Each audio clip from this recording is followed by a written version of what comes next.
धनबल के आगे नतमस्तक हुई चकबंदी विभाग। सरकार की मंशा पर चकबंदी कर्मचारी फेर रहे पानी।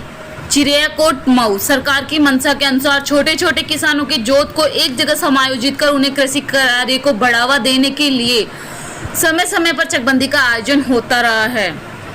आपको बताते चले कि मऊ जनपद के विकास खंड रानीपुर अंतर्गत ग्राम पंचायत आलदे मऊ चकबंदी प्रक्रिया की शुरुआत लगभग सन 2000 से गांव में पर्चा 5 का वितरण कर शुरुआत हुई। लेकिन उसी दौरान गांव के ही धनबल से परिपूर्ण कुछ लोग अपने चकों का नुकसान ना हो पाए, जिसके लिए अपने चकों को चक आउट कराने के प्रयास में इलाहाबाद हाई कोर्ट तक दस्तक देकर चकबंदी रुकवाने का भरपूर प्रयास किया।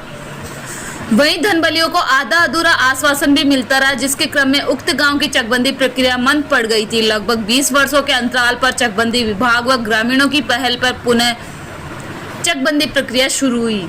इसी बीच मौके का फायदा उठाए कुछ चकदारों ने गांव में बने पुराने चक्र मार्गों का दिशा परिवर्तन कराकर अपने लाभ में ग्राम पंचायत व राजस्व विभाग को मिलाकर कोई कोर कसर नहीं छोड़ी। चकदारों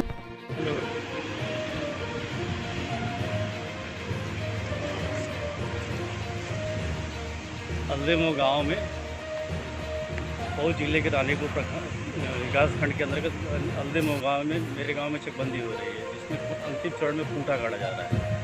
खूंटे गाड़े के क्रम में इसको सेक्टर बना के पूरे गांव में सेक्टर बना के कई सेक्टर बना के खूंटा गाड़ा। मेरे सेक्टर में जब नापी की गई तो चकबंदी प्रक्रिया से पहले पर्चा 5 फुटा था। पर्चा 5 पर रकबा सही है।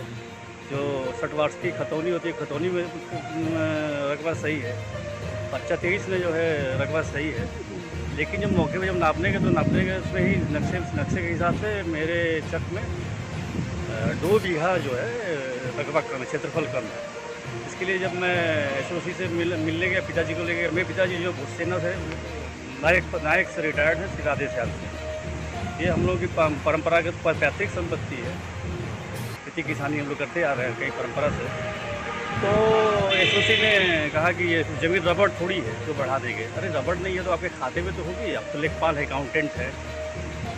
मान लीजिए 50 बीघे जमीन है तो 50 बीघे में कहाँ है, अगल बगल ही तो होगी। तो उन्होंने कहा रबड़ नहीं है, ये कहोगे तो ज़्यादा कहोगे तो मैं कागज़ में भी कम करोगे। तानाशाही है, देश को लोग तांत्रिक तरीके से संविधान से चल रहा है। इस तरह से जो है धमका रहे हैं एसओसी उच्च अधिकारी होंगे। इसलिए जो है बाध्य हो गए मुझे सारे लोग, सारे किसान उसमें उसकी आवाज़ से भौचक हो गए, उस बयान से भौचक हो गए। बल्कि उस क्षेत्रफल की ज़मीन अगर उस सेक्टर में नहीं मिल रही है तो मुझे कहीं और दे दिया जाए ज़मीन, किसी बंजर में कहीं और दी जाए। मेरी मांग यही है। 2 बीघे ज़मीन कम नहीं होती। ये तो कहीं ना कहीं चकबंदी विभाग के सर्वे की ही लापरवाही है। और मेरे चक से एक लट्टा सटे जो है चक्रोट फेंकवा दिया गया। चक में जब नक्शे में जबकि सीधा है और टेढ़ा चक्रोट फेंकवा दिया गया। आखिर ज़मीन गई कहाँ? उसको धरती तो नहीं निकल गई, ना आसमान उसको जो है उठा ले गया, सेक्टर में ही है ज़मीन। इसलिए मैं डीएम साहब से जो है पिताजी को ले जाकर दरख्वास्त दिया, सीआरओ मऊ को भी दरख्वास्त दिया। और मैं तमाम प्रशासनिक अधिकारी से चाहूँगा कि मेरे क्षेत्रफल के पूरा करने में मदद की जाए, कहीं और ही मुझे क्षेत्रफल मिले।